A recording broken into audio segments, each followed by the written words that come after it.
Olá, a partir de agora você é nosso convidado a acompanhar uma conversa com o senador Humberto Costa. O nosso tema é a proposta de emenda à Constituição que prevê um limite, teto de gastos para os gastos públicos da União. É matéria que divide opiniões aqui no Senado, né, senador? E o senhor é um crítico da proposta, não é isso? Sim, com certeza. Eu entendo que essa proposta, ao invés de criar as condições para que o Brasil volte a crescer e a se desenvolver, como tem sido defendido pelo governo, na verdade ela vai aprofundar o processo de recessão no país, vai ampliar o desemprego e vai comprometer fortemente o futuro da população brasileira. E creio que a sua aprovação vai implicar em que nós vamos retroceder em importantes conquistas, não dos governos do PT, mas até mesmo da própria Constituição de 88. Através do relator da LDO, da Lei de Diretrizes Orçamentárias, né, nós tivemos assegurado de que tanto educação quanto saúde vão receber recursos extras maiores do que o previsto no orçamento do ano passado, do final desse ano, por exemplo. Em 2017 e 2018, recursos novos nessas duas áreas, para só então elas estarem submetidas ao teto. O senhor acha que essa é uma providência que ajuda a proteger saúde e educação? Não, não resolve. Na verdade, esses recursos vão ser agregados em 2017. Em 2018, a desvinculação desses recursos do orçamento já vai estar em curso. Portanto, já em 2018 nós vamos ter essa perda. O que o governo alega é que em 2018, como a estipulação do tamanho do gasto no ano seguinte é feita globalmente, tanto o governo quanto o Congresso Nacional poderão atribuir mais recursos para a área da saúde e da educação, desde que esses recursos sejam tirados de alguma outra área. Ao final, a soma dará a mesma.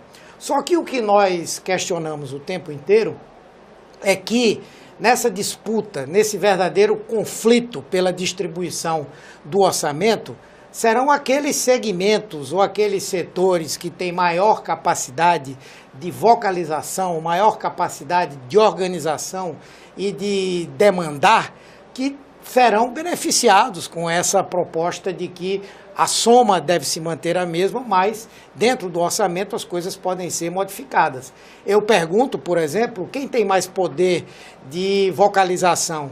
É o setor agrário brasileiro, que é um dos motores da nossa economia, ou é, por exemplo, aquela população que utiliza o Sistema Único de Saúde? São as corporações, como os auditores da Receita Federal, os delegados e agentes da Polícia Federal, ou são os estudantes que utilizam o sistema público de educação? E mais, dentro de uma própria política, nós teremos desigualdades aprofundadas. Aquelas políticas que atendem de maneira mais universal a população toda, inclusive a classe média alta, essas vão ser preservadas. Por exemplo, o atendimento na área de saúde para transplantes, para o atendimento de doenças raras.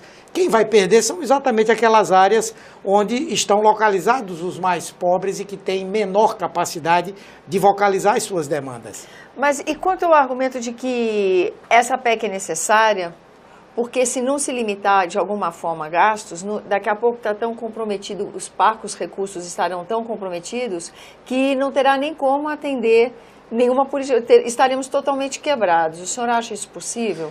Nós temos duas maneiras de provocar um processo de equilíbrio das contas públicas. Um deles é cortando gastos. Nós não somos contrários ao corte de gasto, aqueles gastos desnecessários, aqueles gastos que não têm um retorno para a sociedade, eles podem e devem ser reduzidos. Por exemplo, o custeio da máquina, os cargos, enfim, tudo isso. Agora, aqueles gastos que são essenciais, inclusive para o país crescer, eles têm que ser preservados. Mas eu quero falar sobre isso depois.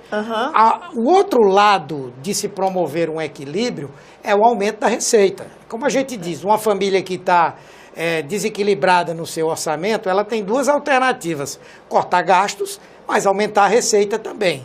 Não é? Algum filho que vai trabalhar já tendo 18 anos, ou alguém que arruma um bico para trazer mais um recurso. Essa PEC ela só trata de gastos.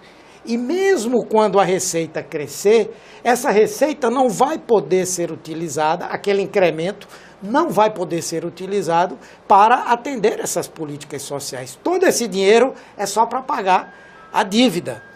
Por outro lado, no Brasil, se nós analisarmos historicamente, nós só tivemos crescimento e desenvolvimento quando o Estado participou com os seus investimentos. Está aí o exemplo da era Vargas, o exemplo do próprio período do regime militar, o período do governo do presidente Lula e de Dilma. O crescimento teve também como papel importante o investimento público. E num processo como esse, a primeira coisa que se perde é o investimento público. E o setor privado não vai sustentar um crescimento que seja consistente no nosso país. Por isso, eu entendo que essa proposta trata de um lado apenas do ajuste, quando nós devemos ter o lado do controle de gastos e o lado do incremento da receita. O que pode ser feito na discussão que começa agora no Senado Federal para aproximar um pouco, por exemplo, das teses, a proposta das teses que o senhor defende? Há alguma margem para manobra? Olha, eu acho que nós temos que, em primeiro lugar, definir o que é que deve ter os gastos congelados ou não. Certamente que as políticas sociais não devem ter os gastos congelados. Ao contrário, muitas vezes não, sempre o gasto público, especialmente em políticas sociais, termina tendo como consequência o aumento da atividade econômica. Nós do Nordeste sabemos plenamente disso. Por exemplo, o Bolsa Família, a aposentadoria dos trabalhadores rurais, o benefício de prestação continuada, são grandes motores da atividade econômica nas pequenas cidades nordestinas e do norte do Brasil. Nós temos que, por exemplo, o investimento em educação não gera somente a contratação do professor, mas gera atividade econômica para a aquisição do fardamento escolar, dos livros, das bancas escolares, da construção do prédio da escola, enfim, de tantas e tantas coisas que são atividade econômica também. E, finalmente, nós temos o investimento público propriamente dito. O investimento para a construção de portos, de aeroportos, o investimento para a construção da malha rodoviária nacional, o investimento, como a Petrobras fez em várias áreas do Brasil, para implantação de refinarias, para implantação de determinados empreendimentos da indústria petroquímica. Então, está errado imaginar que só o setor privado sozinho é capaz de sustentar uma atividade econômica sólida no nosso país. Mas, por exemplo, a partir do trabalho da Lava Jato, por exemplo, que está desvendando um caso de desvio de recurso público, de somas assim respeitáveis no mundo inteiro, inéditas, né, na história do nosso país e respeitável no mundo inteiro. A partir do momento em que esses desvios eles são cortados, a possibilidade de uma nova gestão com esses erros corrigidos, a gente viu a Casa mesmo votou o marco regulatório das estatais, por exemplo, iniciativas que melhoram a administração. Tudo isso também não vai acabar dando um fôlego maior para o Estado brasileiro? Veja, ou o senhor acha que isso não chega nem a poder ser contabilizado? Em primeiro lugar, esses cálculos de desvios e tal, eles não são cálculos consensuais. Há sempre, por parte dos investigadores, a busca de superestimar o que eventualmente possa ter sido desviado. Aliás, ainda que fosse R$1, isso não poderia ter acontecido. Então, nisso é que nós temos consenso. Segundo, nós estamos vendo as empresas estatais brasileiras, pela proposta do governo, perderem a sua capacidade de investimento. Ao contrário, nós estamos vendo a Petrobras abrir mão da sua capacidade de poder explorar o pré-sal, nós estamos vendo a venda de subsidiárias da própria empresa, estamos vendo na área da Eletrobras a busca por privatizar inúmeros setores, e isso vai fazer com que aqueles que adquirirem esses bens, essas atividades, eles vão investir unicamente pelo lucro.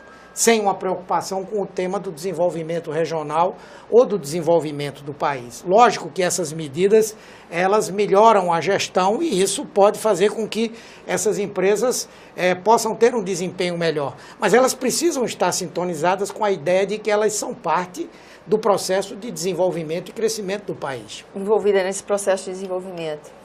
Senador, agradeço sua presença aqui no nosso programa. Agradeço também a você que nos acompanha. Lembrando que esse é o programa Argumento e você é o nosso convidado a fazer sugestões e críticas ao trabalho da TV Senado pelo 0800 61 2211, que é uma ligação gratuita.